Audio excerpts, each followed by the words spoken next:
Hello there. It's day 5 of the Rob Roy Way between Lochearnhead and Killin. The distance could be about 8 miles or it could be about 11 depending on which way we choose to go, because at one point there's a branch and a decision to make, but we'll see when we get there. Just up from the shop on the main road in Lochearnhead, you'll see a sign for the Lochearnhead Scout Station. If you just go up there, and that's the way to pick up the Rob Roy Way, which sits just above us in the old railway line. So without further ado, let's go.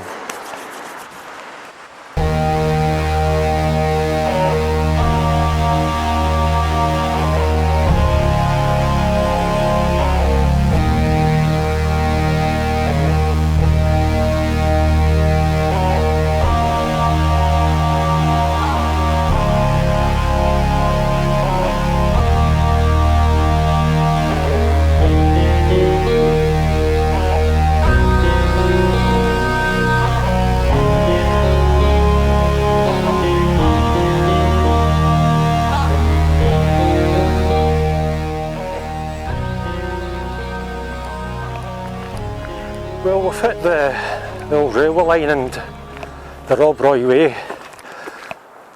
Just come up the path here and joined this straight section here. The railway line, it was once the Callander and Oban Railway. I think it was opened in 1870 and unfortunately closed in 1965 as a result of a landslide or rockfall. And I think, as you'll see later on, as we get further through Glen Ogle, there are quite a number of quite serious looking rock formations, and you can well understand how some of it might just fall off and land on the railway line and, or the path here in fact. Hopefully that won't happen.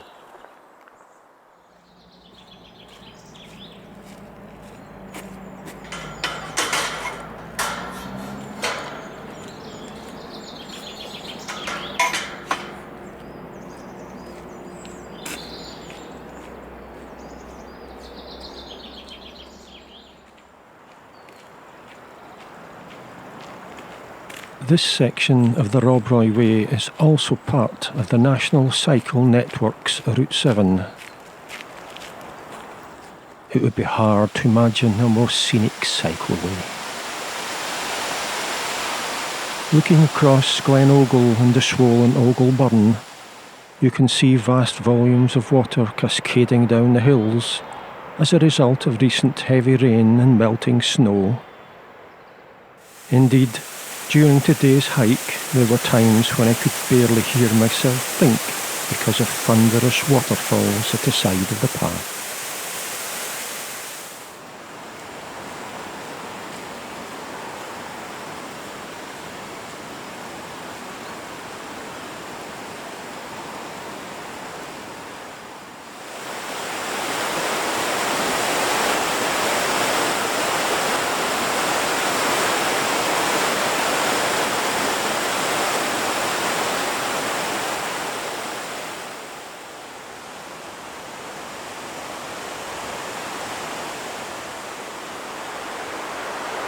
Utterly magnificent structure there, obviously taking the railway line over some kind of gorge or water course.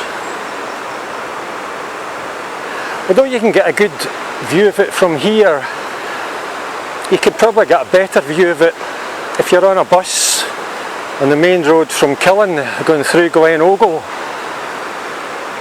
Indeed, you can get an absolutely cracking view of Glen Ogle itself from a bus.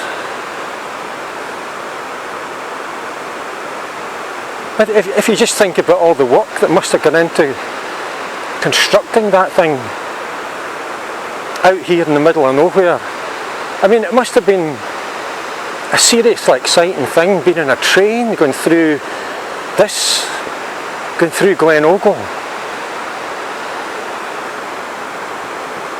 And I think you can probably still get a flavour of the magnificence of such a train journey on the part of the Oban railway line that still exists, I think between Larrick and Oban,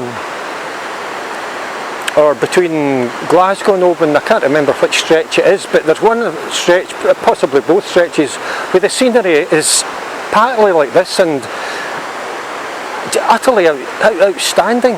You know, it's just incredible. You've got trains hanging on to the edge of steep slopes.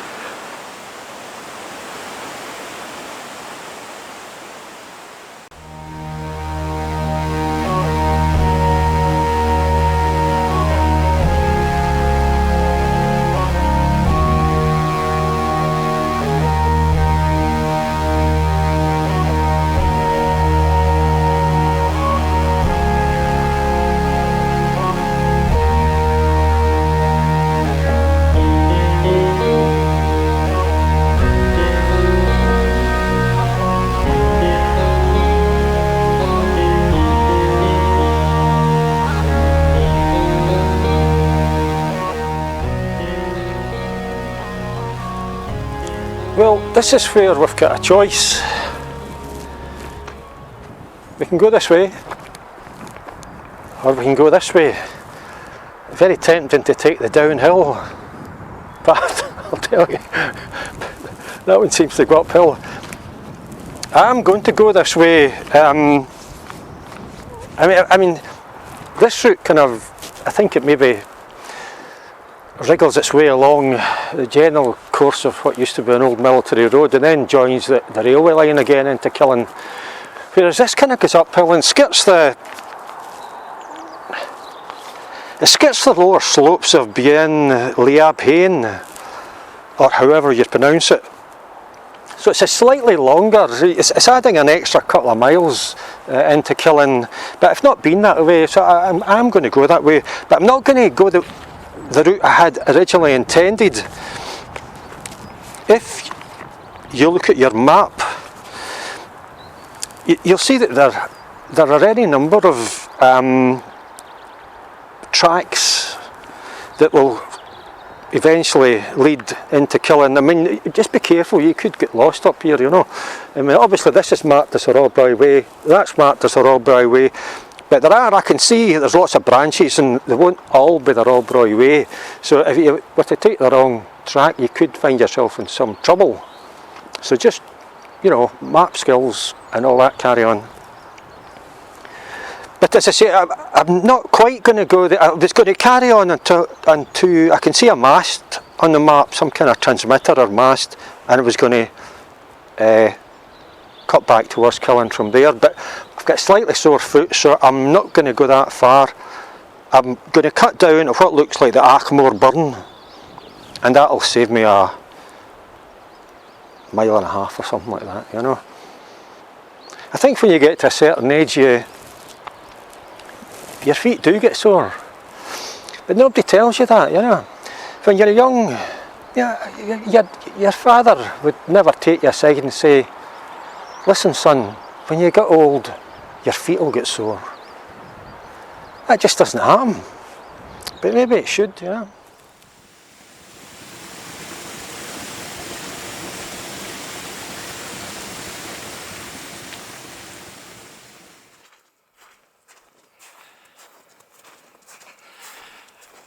It's quite strange, but up until this forest track we've sort of had the noise of traffic.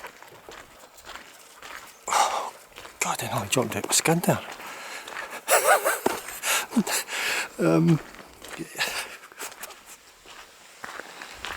Even in Glen Ogle, when we were quite a distance away from the road, still you could hear the drone of traffic.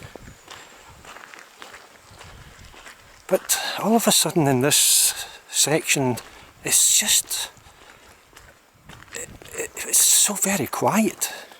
Almost unsettlingly quiet. Is unsettlingly a word? Yeah, it's just absolutely still. And although we haven't come up very far, as I think you can see, there is a little bit of snow suddenly appeared. It sort of comes and goes, along with the temperature in fact.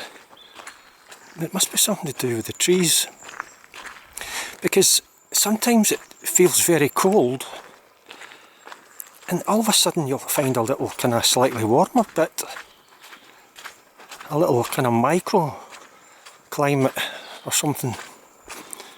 It's most unusual. And of course, somewhere at the back of my mind I'm thinking, is this the right track? Because every time I'm in a forest track, you know, there's a lot of doubts going on. I'm thinking, no, where is this going? But a couple of folk on bicycles passed me by. And there was a guy jogging along with his dog. So this must go somewhere, and not just deep into the mountains.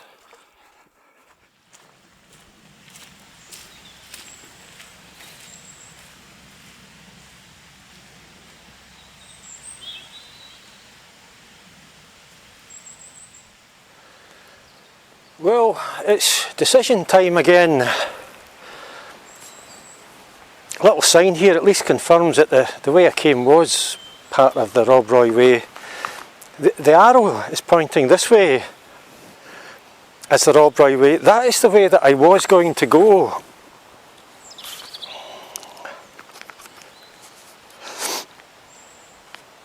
It would eventually lead to some kind of mast or transmitter, at what point I would turn down towards a minor road and just head into Killin. But I have decided just to change my mind and go into Killin this way. As I said previously, down, I can hear it just down the drop there, the Achmore Burn. It's a well defined track. It'll cut about a mile and a half off my journey.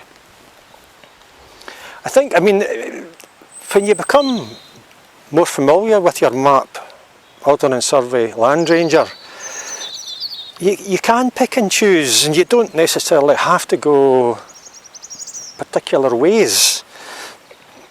You know, I've decided to go this way. I can see quite clearly on the map that I can go this way, and it'll join with I mean, it'll come out onto the C-class road very close to where this track would have been. So this is the way we're going.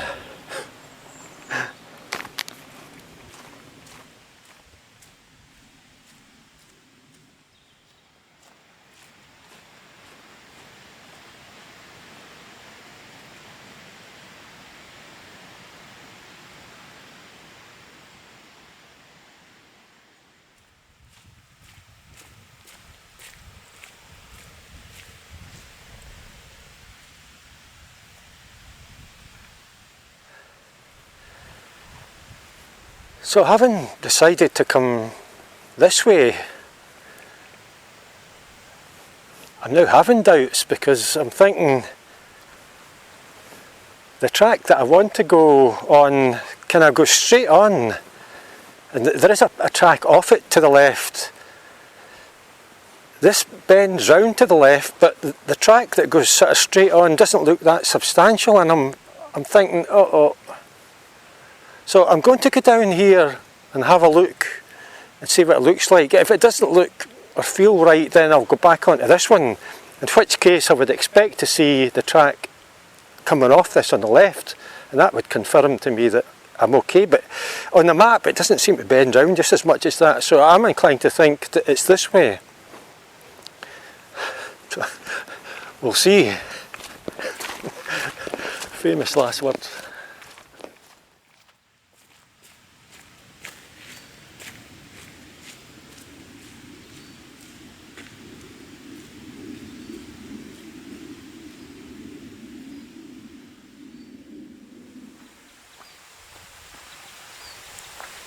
Okay, I think I'm okay there. Made the right choice. Although this seems more like a path than a forest track, but it is very substantial, and perhaps it's been a track rather than a path at one time. I mean, the important thing is that you can maybe hear it. In fact, on my right I can still hear the bubbling burn, and we will have that on our right all the way down to the minor road. I think one of the... look at that down there.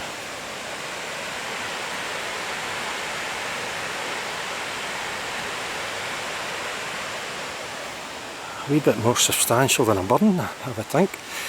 Yeah, I mean, perhaps one of the lessons to learn here is to have an up-to-date Ordnance Survey map with you.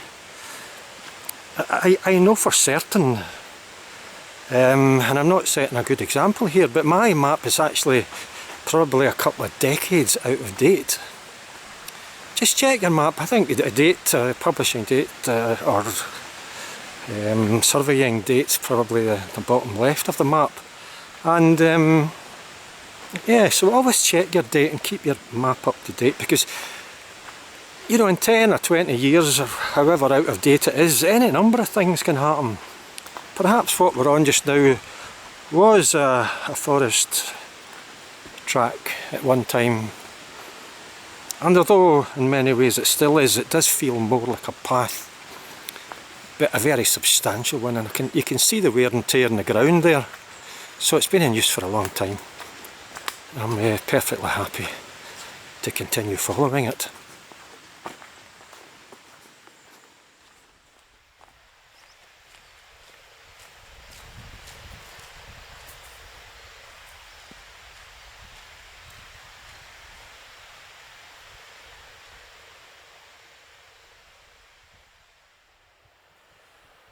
Well, we've made it to the road, just a narrow road. We'll turn left. But I found a nice rock, so I'm going to stop for something to eat. As I said in the previous video, you should always, when you do these long distance walks, you should always have a pie. This is a steak and haggis pie from Moore in Callander.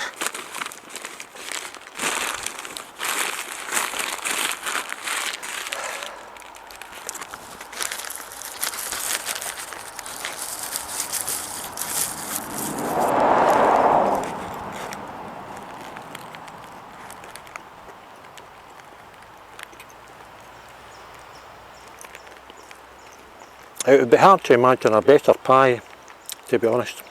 Steak and haggis, you know, beautiful.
Well, that's Fingal's stone there. Fingal seems to have been some chap who died at the end of the Iron Age. And he might have had some encounters with fairies, but I'm not sure. I think the stone there may or may not have marked his burial place, but I think it used to be up the hill there. Well, you know, that was the Rollbroy Way, day 5. Between Lochearnhead and here, Killin. The old inn by the bridge in the falls of Dockert there was absolutely mobbed with folk. It kind of made me feel as if I wanted to be back in that quiet forest again. Sometimes when it's quiet, you're suddenly hit with civilization and all the noise and clamour and hooting and hollering. It's just a wee bit too much, you know. You just wanted that peace and quiet.